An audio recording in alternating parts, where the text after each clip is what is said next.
Hello friends, मैं हूं KP Singh. आप देख रहे हैं मेरा चैनल पढ़ोगे तो पढ़ोगे। अगर आप सीखना चाहते हैं रोज कुछ नया तो प्लीज़ मेरे चैनल को सब्सक्राइब करें और बेल आइकन को जरूर दबाएं ताकि आप तक पहुंचे वीडियो सबसे पहले। तो मैं लाया हूं चैप्टर नंबर 4 का इंट्रो पार्ट 3। देखिए, पार्ट 2 में हम लोगों ने सारणी के कुछ गुणधर्म पढ़ लिए थे।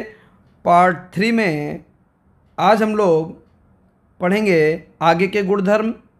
और एक ज़रूरी सूचना आपके लिए यह है कि क्लास 12 का नया बैच स्टार्ट हो चुका है। शाम को 7 बजे आपको प्रॉपर वीडियो प्रोवाइड करा दी जाती है।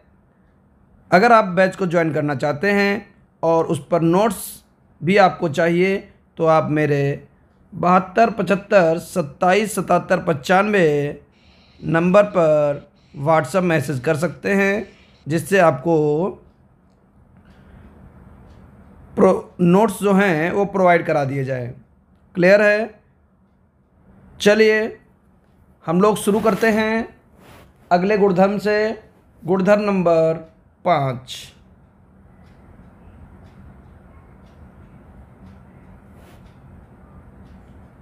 क्या कह रहा है गुणधर्म नंबर 5 में?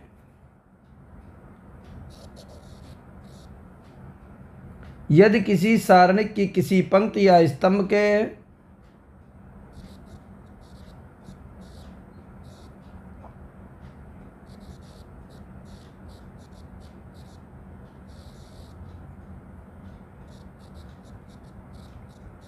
यदि किसी सारणिक की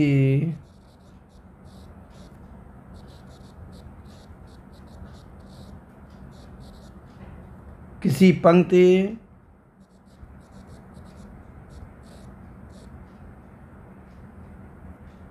या स्तंभ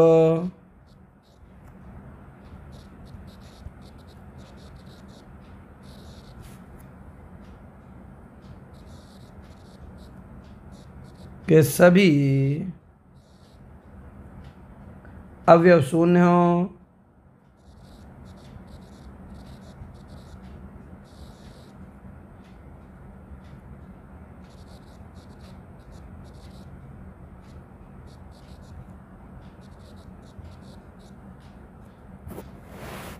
तो सारणी का मान शून्य होता है।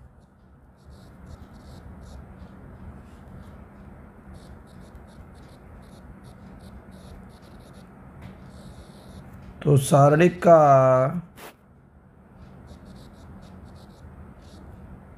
मान शून्य होता है।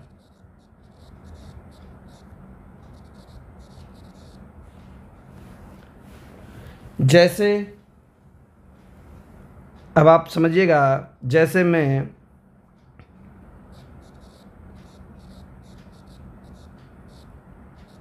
एक सारणिक हम बना रहे हैं यहाँ पर A1 A2 A3 B1 B2 B3 शून्य शून्य शून्य। तो इस सारणी का मान आप डायरेक्ट शून्य लिख दीजिए। क्यों? क्योंकि जो इसका C3 है यानी तीसरा स्तंभ है, उसके प्रत्येक तत्व कैसे हैं? शून्य हैं। तो इस सारणी का मान शून्य होगा। और केवल यह स्तंभ में नहीं, पंक्ति में भी होता है। पंक्ति का एक एग्जाम्पल देकर दिखा देते हैं आपको। A1 A2 A3 B1 B2 B3 शून्य शून्य शून्य। तो इस सारणी का मान भी शून्य होगा। क्यों? क्योंकि यहाँ पर R3 के सभी तत्व कैसे हैं? शून्य हैं। क्या इतनी बात क्लियर है? उम्मीद करते हैं कि आपको समझ में आ गया होगा। देखिए, यहाँ पर C3 के सभी तत्व शून्य हैं और यहाँ पर R3 के। क्लियर है? अगले गुणधर्म पर चल देते हैं हम लोग। गुणधर्म नंबर 6।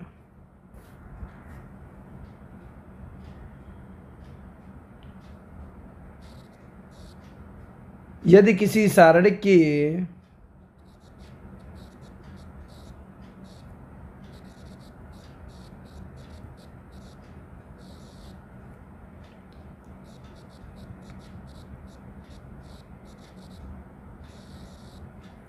यदि किसी सारणिक की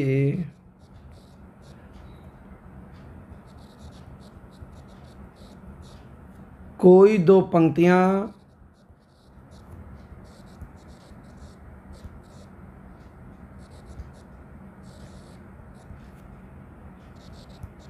या स्तंभ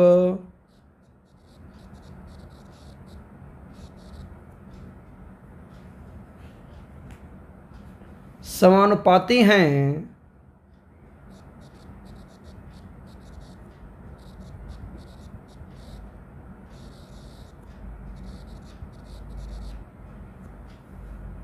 पंक्तियां या स्तंभ समानुपाती हैं तो सारणी का मान शून्य होता है। तो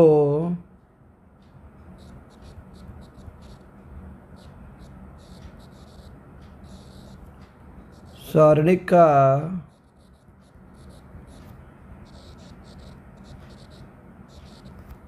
मान शून्य होता है।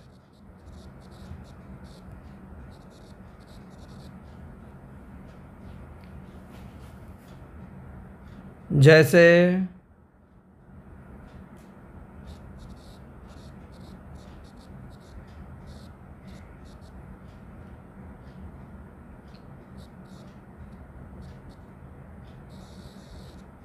ये सारणिक है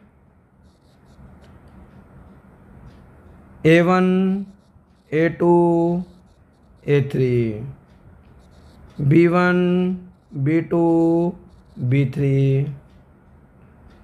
और यहाँ KA1 KA2 KA3 और सारणी का मान क्या है, हमने डेल्टा मान रखा है। तो इस डेल्टा का मान क्या हो जाएगा, डेल्टा का मान हो जाएगा, देखिए इस पंक्ति से हम के बाहर ले सकते हैं, के बाहर ले लिया, A1 A2 A3 B1 B2 B3 A1 A2 A3। अब यहाँ ज़रा देखिए कि क्या R1 और R3 एक जैसे नहीं है ना। और जब R1 और R3 एक जैसे हैं तो डेल्टा का मान हो जाएगा K इंटू 0 अर्थात 0। क्लियर है। उम्मीद करते हैं कि आपको बहुत अच्छे से समझ में आ गया होगा। चलिए बढ़ जाते हैं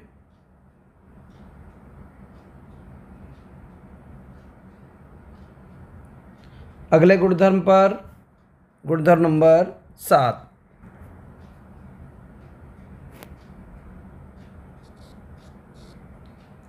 यदि किसी सारणिक की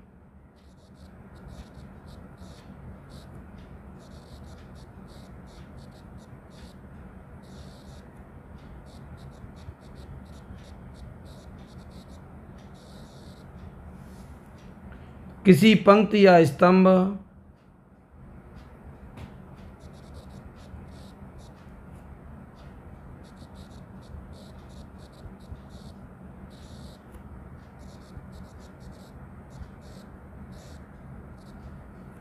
किसी पंक्ति या स्तंभ का प्रत्येक अवयव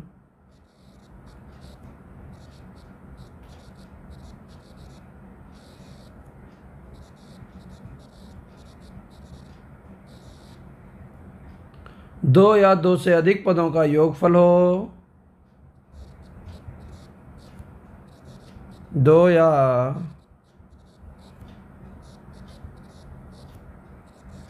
दो से अधिक पदों का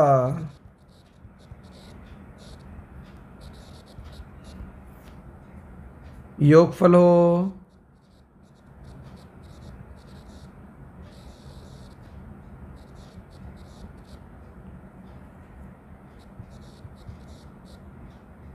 तो वह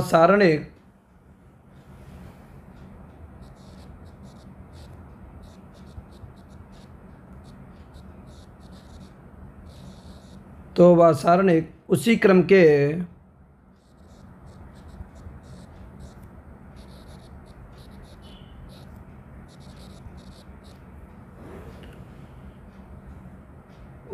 के दो या दो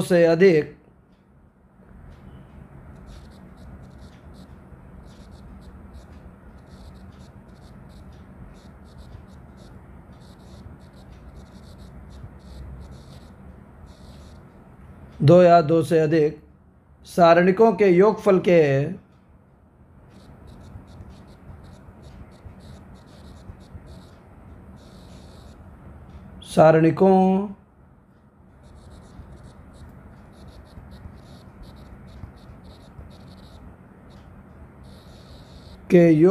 के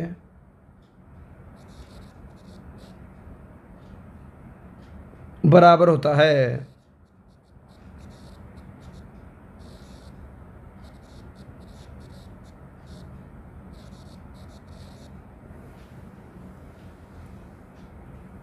दो या दो से अधिक सारणिकों के योगफल के बराबर होता है। अब देखिए ये बात जो हमने यहाँ पर लिखवाई है आपको, ये बिल्कुल भी समझ में नहीं आई होगी। जब हम आपको यहाँ पर जैसे उदाहरण देंगे तब आपको समझ में आएगा। जैसे एक सारणिक है, वो है A1 + K1, A2 + K2, A3 + K3, B1 B2 B3, C1 C2 C3। अगर सारणिक का कोई एक स्तंभ या पंक्ति दो या दो से अधिक पदों का योगफल है, तो उसी क्रम के दो या दो से अधिक सारणिकों के योगफल के बराबर होता है। अर्थात देखिए ध्यान से, ये जो A1 है ये हो जाएगा A1 A2 A3, B1 B2 B3, C1 C2 C3 plus K1 K2 K3, B1 B2 B3, C1 C2 C3। तो इस तरीके से हम लोग समझ गए कि गुणधर्म नंबर 7 में क्या है, और उम्मीद करते हैं कि आपको समझ में भी आ गया होगा। पहले स्तंभ में हमने A1 A2 A3 लिख दिया, और उसी सारणिक को दूसरी सारणिक के योगफल के रूप में लिखा, जिसमें हमने स्तंभ के दूसरे तत्व को लिख दिया K1 K2 K3। उम्मीद करते हैं कि आपको समझ में आ गया होगा। चल देते हैं गुणधर्म नंबर 8 पर, जो आखिरी गुणधर्म है। इसके बाद हम लोग चलेंगे एक्सरसाइज पर। चलेंगे गुणधर्म नंबर 8।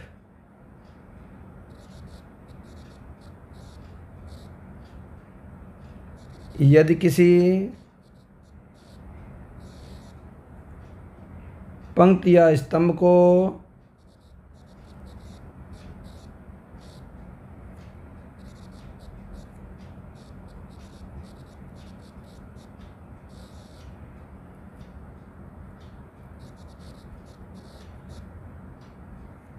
किसी राशि से गुणा करके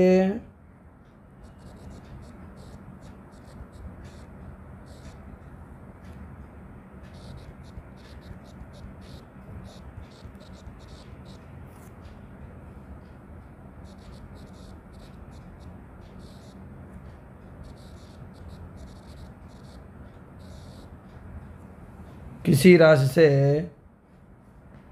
गुणा करके किसी अन्य पंक्ति में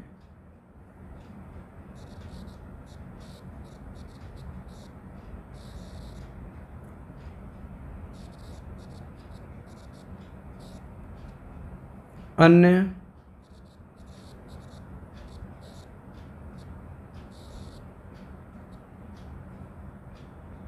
पंक्ति या स्तंभ में जोड़ा या घटाया जाता है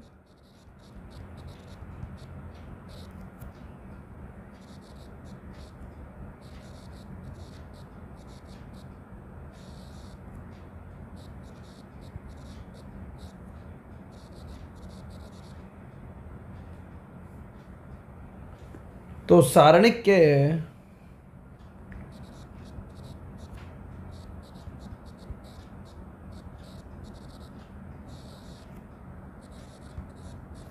के मान पर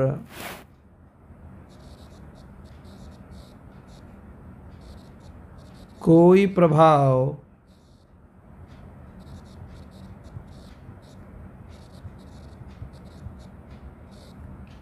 नहीं पड़ता है। जैसे आपको देखना पड़ेगा तब बढ़िया तरीके से समझ में आएगा। जैसे हम कह रहे हैं कि एक सारणिक है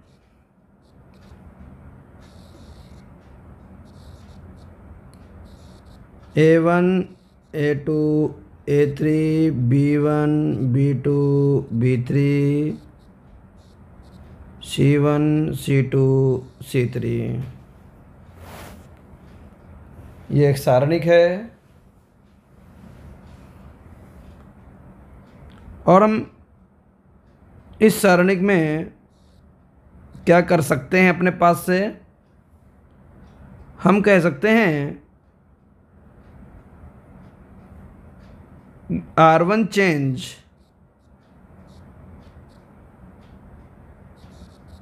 R1 प्लस 2 इंटू R2, किसी राशि से गुणा करके किसी पंक्ति को दूसरी पंक्ति में घटा सकते हैं, जोड़ सकते हैं, जो मन हो वो कर सकते हो। अब देखो तो जो नई सारणिक बनेगी वो क्या बन जाएगा, A1 प्लस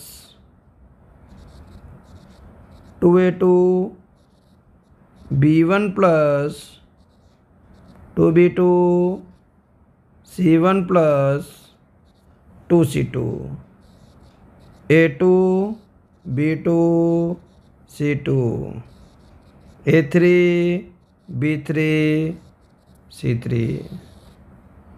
तो इस सारणी के मान पर कोई प्रभाव नहीं पड़ेगा और ज़रूरी नहीं कि पंक्ति में करें। अगर हम लोग स्तंभ के साथ यही खिलवाड़ करना चाहें तो भी कर सकते हैं। जैसे हमने कहा यहाँ पर लिख रहे हैं कि C1 चेंज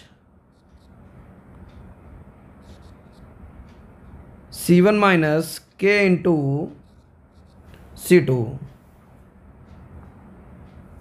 तो अब देखिए इसके अकॉर्डिंग चेंज कर रहे हैं, इसके अकॉर्डिंग, ठीक है। मूल सारणिक हमारी ये है, इसी के अकॉर्डिंग चेंज कर रहे हैं, ये याद रखिएगा।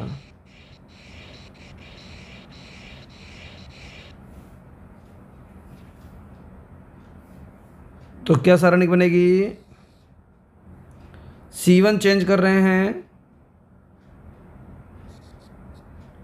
A1 minus